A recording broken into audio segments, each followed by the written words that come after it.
নমস্কার বন্ধুরা, তোমাদের সকলকে আমার আহারে বাহারে পরিবারে স্বাগত জানাই। বন্ধুরা, তোমরা বাড়িতে তো নানান রকমভাবে মাছ রান্না করে খেয়েছো, মাছের কালিয়া, সর্ষে মাছের ঝাল, সব কিছু। তবে আজকে পোস্ত দিয়ে কি করে আমি রান্না করছি চলো সেটাই তোমাদেরকে দেখিয়ে দিই। এখানে আমি নিয়ে নিচ্ছি রুই মাছ।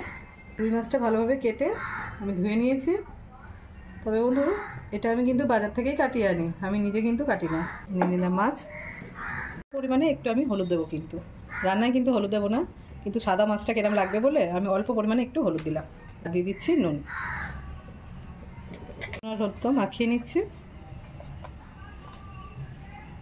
তেলটা বেশ ভালো করে গরম করবেন, নাহলে কিন্তু কড়ার মধ্যে ধরে যাবে।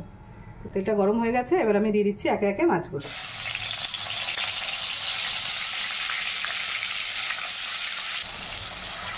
মাছগুলো ফ্রাই করবো না, হালকা করেই ভাজবো। মাছগুলো ভাজা হয়ে গেছে, এবার আমি তুলে নিয়ে পরের মাছগুলোও ভেজে নেব। কর্তামশাই বললেন 4 পিস মাছ করছো কেন, আরও 4 পিস করে নাও, যাতে রাতেও হয়ে যায়। তো সেই জন্য আরও 4 পিস মাছ কিন্তু আমি ভেজে নেব।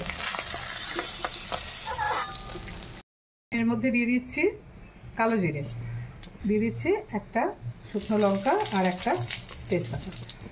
এই তেলের মধ্যে দিয়ে দিচ্ছি আমি একটু কাশ্মীরি লঙ্কার গুঁড়ো।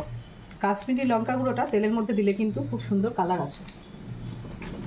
যেহেতু এখানে আমি হলুদ দেবো না, তাই কালারটা আনার জন্য কিন্তু আমি কাশ্মীরি লঙ্কা গুঁড়ো দিলাম। আর এখানে দিয়ে দিচ্ছি পেঁয়াজ বাটা। তবে আপনারা চাইলে এই পেঁয়াজটা না বেটে কিন্তু কুচিয়েও দিতে পারেন।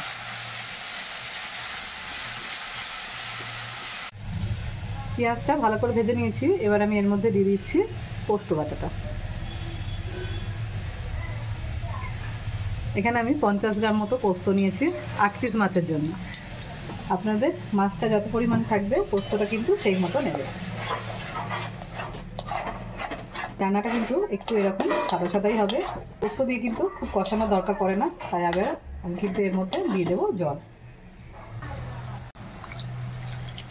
এই জার ধুয়েই কিন্তু জলটা আমি দিয়ে দিচ্ছি।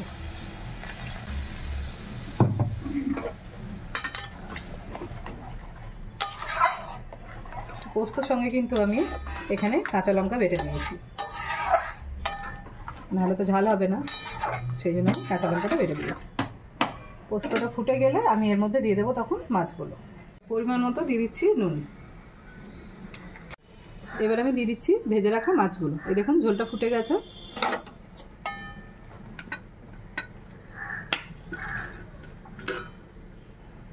মাছগুলো দিয়ে দিলাম। মাছটা দিয়ে একটু ফুটিয়ে নিই। ওপর থেকে আমি দিয়ে দেবো একটু কাসুরি মেথি।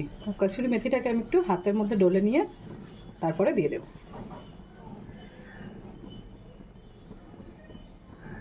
মাছটা পুরোপুরি কমপ্লিট, এবার আমি এটাকে নামিয়ে দেব।